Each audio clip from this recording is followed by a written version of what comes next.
नमस्ते बच्चों। इस वीडियो से पहले आपने राम भक्ति शाखा या ये कहें कि तुलसीदास की काव्य की विशेषताएं आपने पढ़ी और किस तरह से तुलसी ने समन्वय की चेष्टा की, क्या क्या कार्य तुलसी के थे। उसी परंपरा में आगे बढ़ाते हुए दूसरी जो शाखा आती है वो कृष्ण भक्ति शाखा आती है।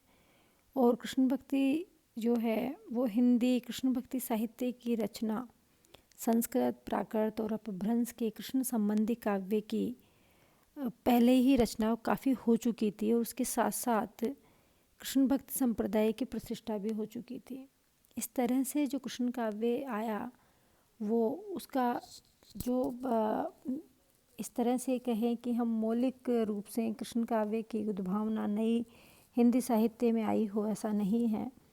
भागवत पुराण से ये धीरे धीरे हिंदी साहित्य में आता गया। मध्यकालीन हिंदी कृष्ण भक्ति काव्य भी वैष्णव धर्म के से स्रोत भागवत का आधार लेकर चला है।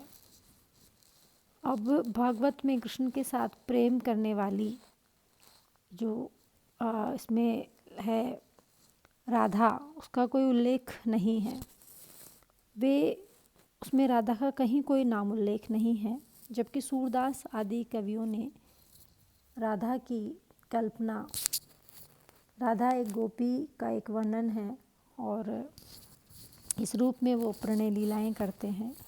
भागवत में कृष्ण, जबकि सूरदास और कृष्ण भागवत में इनकी जो पवित्रता है वो निष्कलंक नहीं रहती है।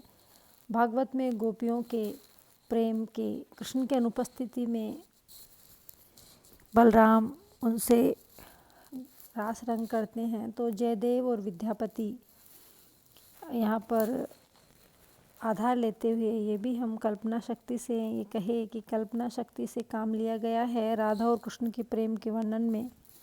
जहाँ स्थूलता आ गई है, उद्दामता आ गई है, उद्विग्नता आ गई है, वहाँ पर सूर्य ने इसको रूप रंग रस से भर दिया है।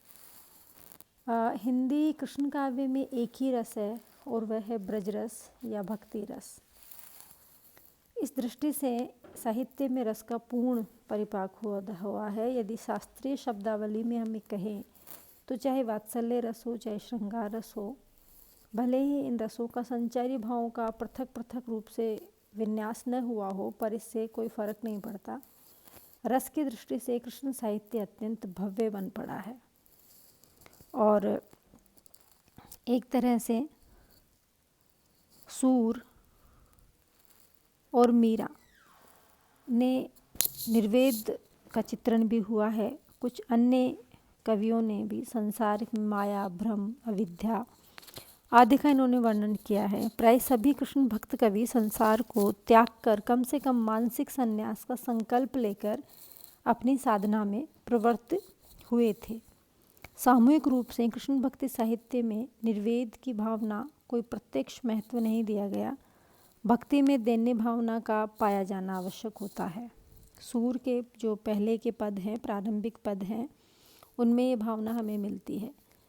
मीरा के कुछ पदों में ये भावना हमको मिलती है, किंतु समूचे रूप से कृष्ण भक्ति साहित्य में इसकी उपेक्षा ही की गई है कि दीनता, भक्त अपने आप को नहीं मानता है, भक्त दीन ही नहीं मानता है, क्योंकि अतुल सौंदर्य राशि आनंद के परम धाम कृष्ण के रूप में संगति उनकी बैठती नहीं है। दूसरे प्रेम में जो आत्मीयता है वह देने में नहीं है।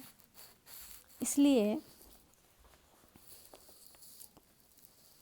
यही कारण है कि वल्लभ, चैतन्य, हित, हरिवंश और हरिदास आदि ने दैन्य को कृष्ण भक्ति के अनुकूल नहीं माना। कृष्ण भक्ति साहित्य में जो दीनता का भाव है उसका अभाव है, क्योंकि दीनता में व्यक्ति प्रेम नहीं कर पाता है। वात्सल्य और श्रृंगार के चित्रण में कृष्ण भक्ति जो है वो अद्वितीय हैं। सूर वात्सल्य के कवि हैं और वात्सल्य का जितना सुंदर वर्णन सूर ने किया है उतना कई अन्य मिलना दुर्लभ है। वात्सल्य की नहीं, सख्य भाव के चित्रण में भी कृष्ण भक्त कवियों ने अद्वितीय कौशल दिखाया है। केवल वात्सल्य ही नहीं, केवल सख्य ही नहीं, बहुत ही प्रीतम रूप से कृष्ण भक्ति के संप्रदायों की, वल्लभ संप्रदाय के कवियों ने सख्य भाव का अत्यंत ही मनोवैज्ञानिक संवत वर्णन उन्होंने किया है। माधुर्य भाव या श्रृंगार का कोई ऐसा पक्ष नहीं है जो सूर की दृष्टि से बच पाया हो।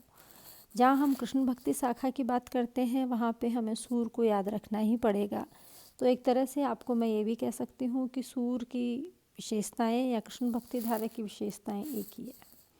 राधा और कृष्ण, कृष्ण और राधा, गोपियों के प्रणय का विकास मनोवैज्ञानिक के धरातल पर अत्यंत सहज रूप से हुआ है। सूर को मनुष्य के भावलोक का इतना गहन परिचय है कि शायद ही किसी अन्य कवि को हो। श्रृंगार के संयोग और वियोग दोनों ही पक्षों का वर्णन बहुत ही मनोरम किया है उन्होंने। कृष्ण भक्ति काव्य में संयोग की अपेक्षा वियोग वर्णन उत्कृष्ट बन पड़ा है। वैसे भी प्रेम की जो पवित्रता होती है वो वियोग में जाकर और उत्कृष्ट हो जाती है। सूरदास हर दिशा में कमाल किया है सूरदास ने, और सूर और मीरा के मिलन में भी वियोग का आभास होता है। उदाहरण के लिए आप देखिए कि आँखियाँ हरि दर्शन की भूखी तथा हरि बिछुरत फाट्यो नहीं हो, भयो कठोर व्रजते भारी, रही के पापी कहाँ कियो। मतलब कि हरि जब मुझसे छूटे, बिछुड़ गए, तब भी मेरा ये हृदय क्यों नहीं फटा, क्यों ऐसा कठोर व्रज के समान हो गया। तो इसका मतलब मेरा हृदय पापी था, कृष्ण को जाने के बाद भी वो फटा नहीं।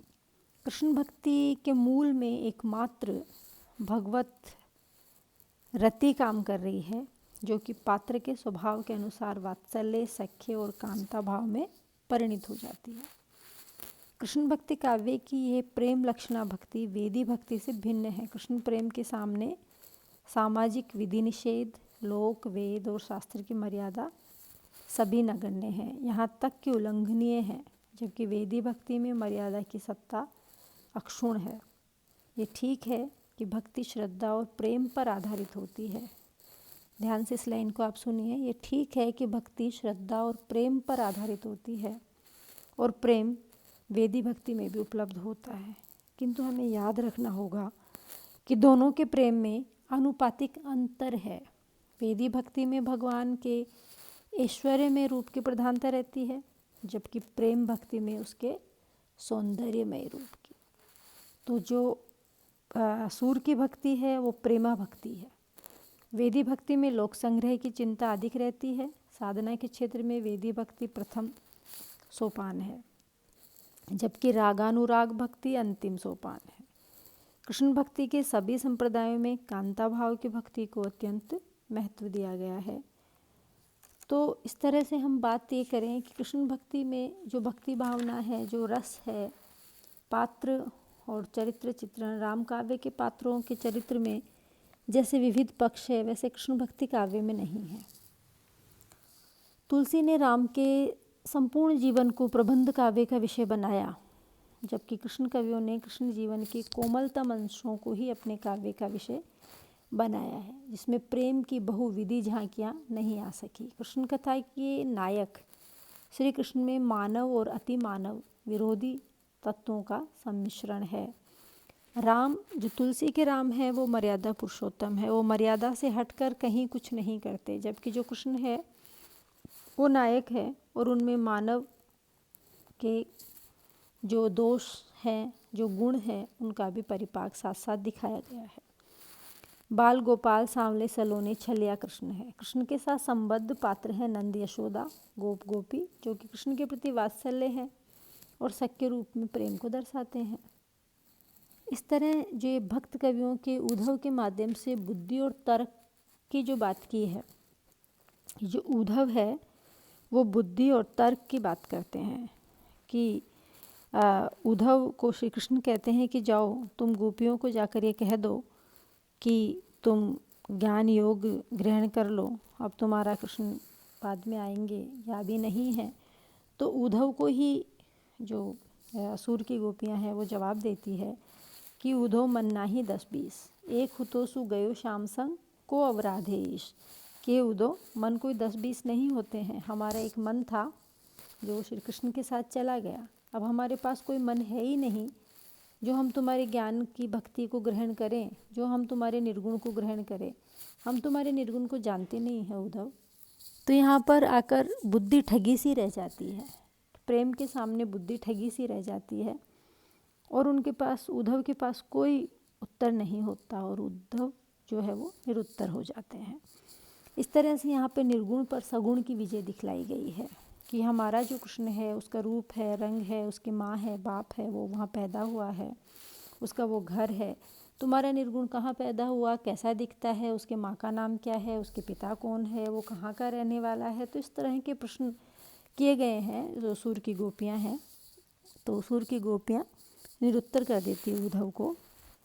दूसरी बात हमें करें रीति तत्व का समावेश। कृष्ण भक्ति काव्य में श्रृंगारिक चित्रों के साथ साथ रीति तत्व का भी उल्लेख है। सूरदास तथा नंददास की कृतियाँ इसका प्रमाण है।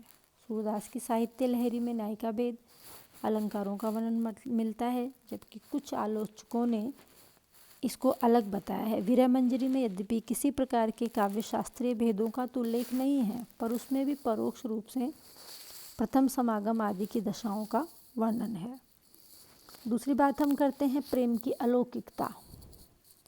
कृष्ण भक्ति साहित्य में चित्रित रति को